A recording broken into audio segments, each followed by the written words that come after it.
85. epizoda Titana je tu. Izdajnik. I idemo!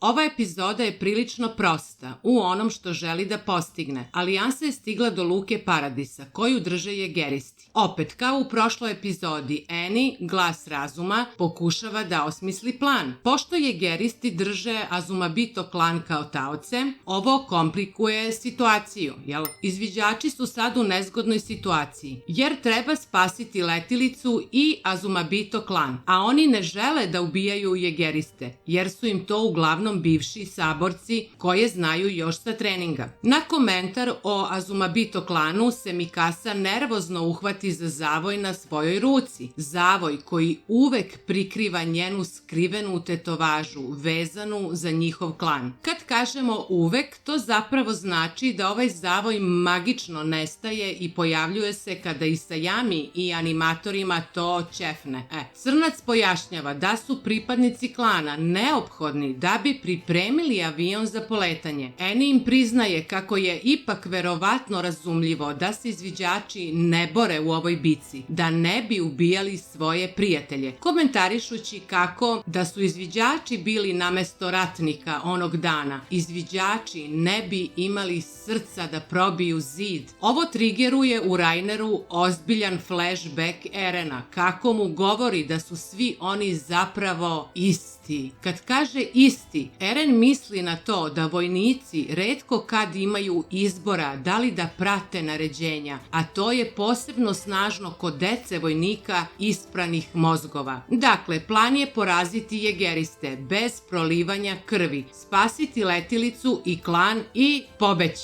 U to uleću Hanji i Magat, koji su videli kako kolosalni titani preplivavaju okean. Tako epska i monumentalna scena je stvarno prizor koji ne može da se zaboravi. Šteta što su je samo Hanji i Magat videli, jer mi gledaoci definitivno nismo, Mi smo videli more i oblake koji podsjećaju na paru.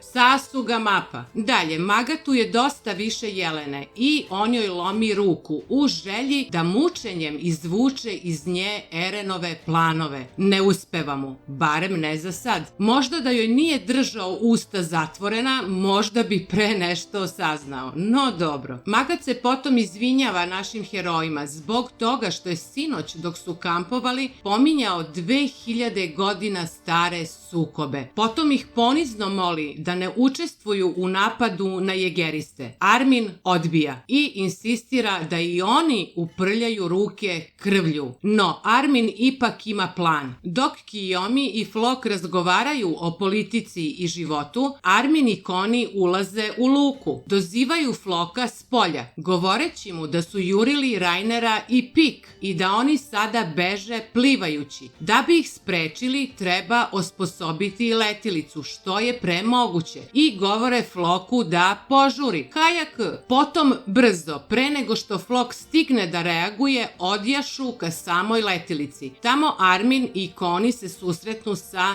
Samuelom i Dazom. Ko su sad Samuel i Daz? Njih dvojica su članovi iste 104. divizije kadeta kao i naši heroji. I oni su preživeli napad na Trost. Kako se ne sjećate Samuela, pa njega je Saša spasila od pada u sigurnu smrt. Kad se Bertolto pojavio, još onomad. Kako ste zaboravili takav detalj?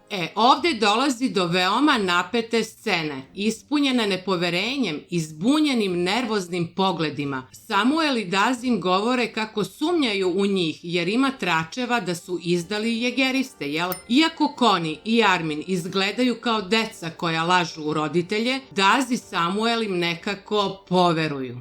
I počnu da demontiraju eksploziv sa letilice. Ono što sam primetila jeste da Armina baš i ne poštuju vojnici sa ostrva, iako je on šifter i kao takav neizmerno opasan. Možda su zato Samuel i Daz i želeli da im poveruju, ko zna. Dakle, to je Arminov plan, da sve uradi bez krvoprolića, da Flock bude glup kao noć i pošalje inženjere da pripreme letilicu letilicu verujući Arminu na reč i da im kogod čuva letilicu poveruje da nisu izdajnici. Kako je tačno nameravao posle da ubaci celu alijansu na avion, to samo Armin zna, ali dobro. No, to nikad nećemo saznati, jer Flok ipak nije glup kao noć.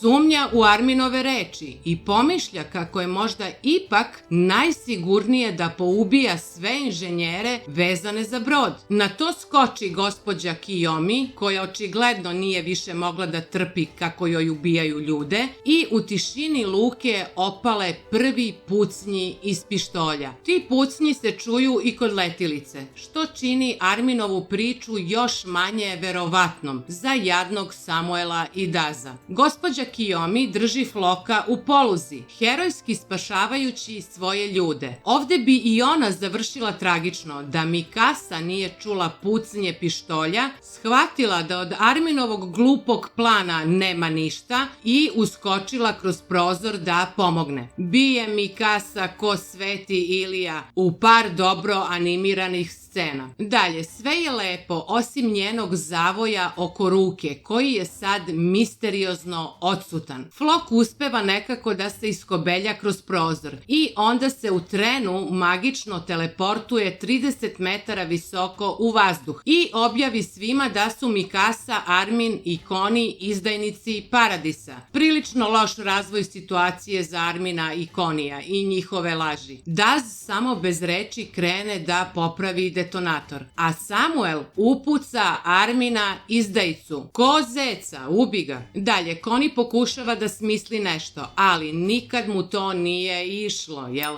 Samuel ga proziva što je izdajnik i podsjeća nas na sve scene pre napada na Trost, kad su na zidinama i kada sanjaju o tome kako će svi imati dovoljno mesa i hleba kada uspeju da povrate zemlju izgubljenu Rainerovim napadom. Da, Armin i Connie su sada izdajnici i u očima Samuela i Daza nisu ništa bolji od Rainera. Iskreno mi je žao ova dva sporedna lika, jer stvarno nisu ništa loše uradili. No, Mikasa uz pomoć Hanji i Magata spašava Azumabito klan, odvodeći ih sve u podrum. Zašto u podrum? Zašto bi se iko zarobio na takav način? Isto to se pita i Flok i dobija najsuroviji mogući odgovor na to pitanje, a to je, ako su svi bezbedno u podrumu, onda Titani mogu da preuzmu bojno polje. Videti Rainera i Eni kako lete u ODM opremi je stvarno prizor od kojeg krene suza na oko, kao i savršeno kadriranje prekopirano iz mange, gde se dva šiftera pojave direktno iza Floka, dok on konačno shvata šta se dešava. Šifteri započinju transformacije, što ostavlja bez reči sve prisutne, osim Conija, koji možda nije najpametniji, ali kad vidi priliku, ne propušta je. Posle kraćeg kadra Levija, šta su mu samo uradili? Jadan moj Levi.